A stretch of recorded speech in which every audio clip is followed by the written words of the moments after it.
So hello friends, this is doctor Anurag and स्वागत करता हूं मैं आप सभी लोगों का इस सेशन में जिसमें हम देखने वाले हैं ऑपरेशन कावेरी के बारे में। Operation Kaveri has been launched by the government of India for evacuating the Indian diaspora and the stranded Indians in the war torn country of Sudan.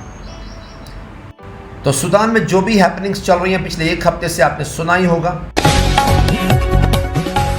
Sudan में सेना और अर्धसैनिक बलों के बीच जंग हो गई है। बात उस मुल्क की करेंगे जो पिछले 4 दिनों से बारूदी अंगारों की तपिश झेल रहा है।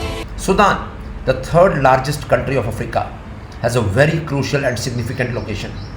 इन फैक्ट इजिप्ट और इथियोपिया के बीच में सैंडविच्ड ये कंट्री, ये वही देश है जहाँ से वर्ल्ड की सबसे लंबी नदी, that is the world's longest river, that is river Nile, flows through. इतना ही नहीं, इसका capital city Khartoum is very very famous and very important because river Blue Nile and river White Nile combined together to form river Nile, after which this river flows into Egypt and finally drains into Mediterranean Sea after forming a delta. In fact ये पूरा reason Sudan, north Sudan का और Egypt का gift of river Nile इसे कहते हैं, और यहाँ पर एग्रीकल्चर पॉसिबल है only because of this river. इतना ही नहीं, सूडान का कोस्ट लाइन भी लगता है स्टूडेंट्स रेड सी पर, एंड वहाँ पर एक फेमस पोर्ट है, पोर्ट सूडान, जहाँ से अभी ऑपरेशन कावेरी के थ्रू स्ट्रैंडेड इंडियंस का इवैक्यूएशन एफर्ट्स चल रहा है। सूडान इतना ही नहीं, apart from agriculture Sudan is also famous for hydrocarbon reserves and gold reserves. कहते हैं कि अगर ये सारे रिजर्व्स एक्सप्लोर किए जाएँ, एक्सप्लॉयट किए जाएँ और एग्रीकल्चर पे फोकस किया जाए तो Sudan will be one of the richest countries of Africa, yet at present it is one of the poorest countries of Africa. हमारे देश से भी एक company OVL, oil and natural gas corporation विदेश लिमिटेड, जो ONGC का foreign arm है, foreign subsidiary है, वो भी गया है एक्सप्लोरेशंस करने के लिए। तो India's investments are also rising in North Africa and Sahel belt, and yes this country is very significant for India. तो इसी वजह से यहाँ पर लगभग 3000 से 3500 के आसपास इंडियन डायस्पोरा रेसाइड करते हैं as part of various investments, as part of various initiatives. और इतना ही नहीं, कुछ इंडियंस बहुत पहले से ही वहाँ जाकर बसे हुए हैं और वहाँ का सिटीजनशिप ले लिया है। तो सूडान में क्या ये पहली बार है या सूडान ये सारी समस्याएं पहले से फेस कर रहा है? तो मैं बता दूँ 1980s एंड 90s में सूडान ने फेस किया था उस समय का वर्ल्ड का सबसे बड़ा humanitarian crisis, the Darfur crisis. And Darfur crisis में जो जीनोसाइड हुआ था, इनफैक्ट उसे यूनाइटेड नेशंस ने वर्ल्ड का वर्स्ट ह्यूमैनिटेरियन क्राइसिस उसे घोषित किया था। और सूडान में उसी समय से जो शुरू हुई ये परेशानी आज तक ठीक नहीं हुई है। Darfur crisis still going on and it has led to problems in food security, and the new generation even doesn't know how to go ahead in the present circumstances. इतना ही नहीं, Sudan also faced division of the country in the year 2000, in just 10 years back it was, when South Sudan was carved out of Sudan. तो south Sudan में अच्छे खासे जो hydrocarbon reserves हैं वो भी चले गए।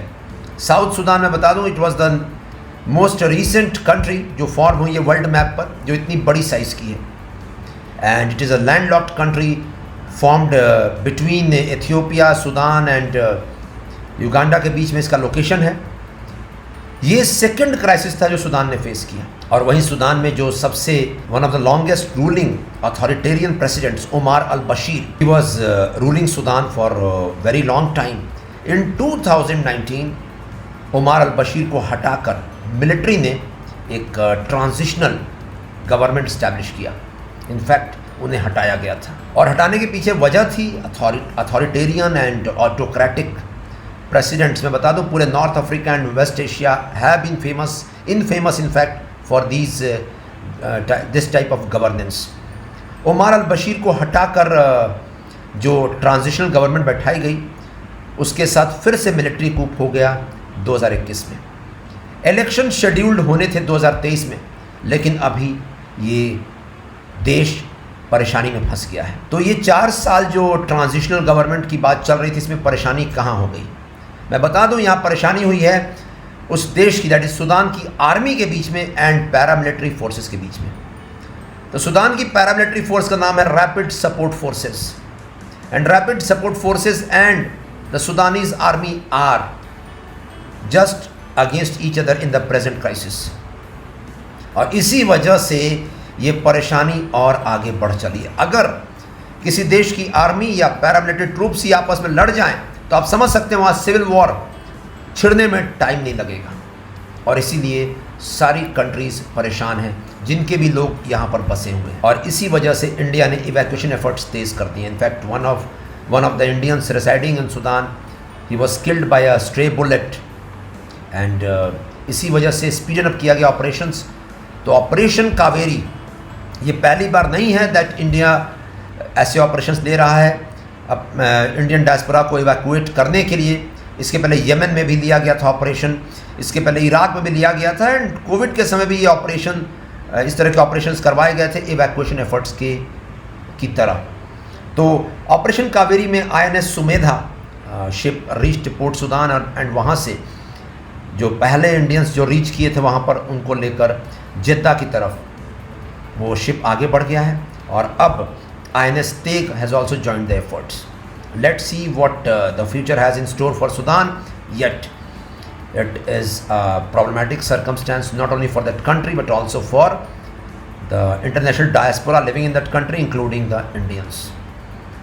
तो आगे जो भी होगा अगले सेशन में मैं बताऊंगा इसमें क्या चल रहा है वहाँ पर, लेकिन इंडिया अफ्रीका रिलेशंस में ये एक प्रॉब्लम या चैलेंज बनकर उभर सकता है। That's it, students.